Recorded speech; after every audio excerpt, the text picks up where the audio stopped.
Un point qui m'a toujours étonnée, c'est cette liberté intérieure. Cette liberté intérieure qui n'était pas du tout un pouvoir sur les autres ou une contrainte, mais au contraire une reconnaissance de sa fragilité, de sa pauvreté, de ses limites, et qui faisait que c'était comme ça et que si le Seigneur le permettait, il fallait qu'il accepte. Et alors pendant quelque temps, j'étais secrétaire, enfin sa secrétaire, le pauvre, il était mal loti parce que comme secrétaire, j'en avais ni la formation ni les compétences, mais enfin bon, à ce moment-là, il n'y avait personne d'autre. Et alors, je me souviens très bien, c'était sur la péniche où il avait ce petit espace qui était sa chambre et en même temps son bureau. Et donc nous devions travailler sur une intervention d'un révérend cardinal, etc. Et à ce moment-là, Pierre m'a dit je commence à être fatigué. Il était toujours en position plus ou moins allongée sur le lit. Je commence à être un petit peu fatigué. Et à ce moment-là, le téléphone sonne. Et alors, c'était le téléphone à l'époque. Alors, je décroche le téléphone, oui. Alors, c'était la secrétaire de ce fameux cardinal, Monseigneur, qui voulait s'entretenir avec Pierre. Donc, avec l'usage qu'une secrétaire doit avoir, je laisse patienter quelques minutes et puis je demande à Pierre, il me dit « Mais tu sais, je ne peux pas, je suis trop fatiguée, dis-lui de rappeler plus tard. » Et à l'intérieur, je me dis comme c'était un éminent cardinal quand même.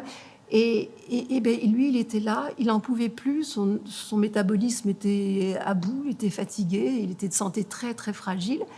Et donc, il a fallu que je trouve la phrase simple, mais tout à fait bienveillante pour la secrétaire, en lui disant que, pour le moment, Pierre était un peu souffrant et qu'il rappellerait dans 1 heure ou dans 2 heures si c'était faisable, etc. Et donc, en travaillant avec lui, je me suis rendu compte que nos fragilités, nos pauvretés, elles ne sont pas exposées à longue de temps, mais elles ne sont pas cachées non plus. Et en même temps, elles tissent, elles conjuguent notre humilité. Voilà.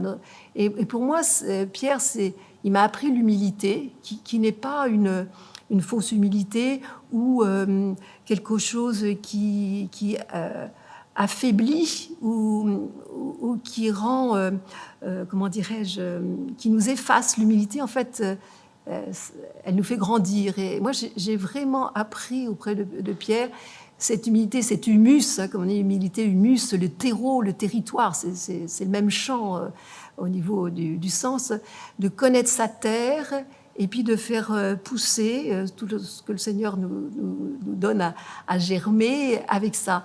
Et donc, au contact de Pierre, en travaillant, puis après en organisant les premières décentralisations par rapport à la région parisienne, puisqu'on a été amené dans les Yvelines, où il y avait l'Eure-et-Loire, il y avait la Normandie, donc il y avait tout un début de décentralisation dans les années 82, par là.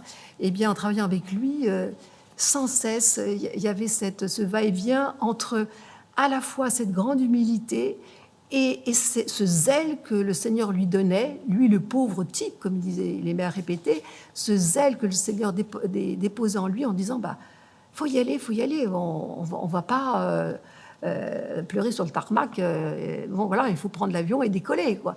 Et donc c'est vraiment en travaillant avec lui, à ses côtés, que j'ai appris ces deux moteurs de notre avion intérieur, cette reconnaissance de notre humus, dans notre humilité, et à la fois ce zèle que le Seigneur dépose, il nous demande d'y aller, quoi.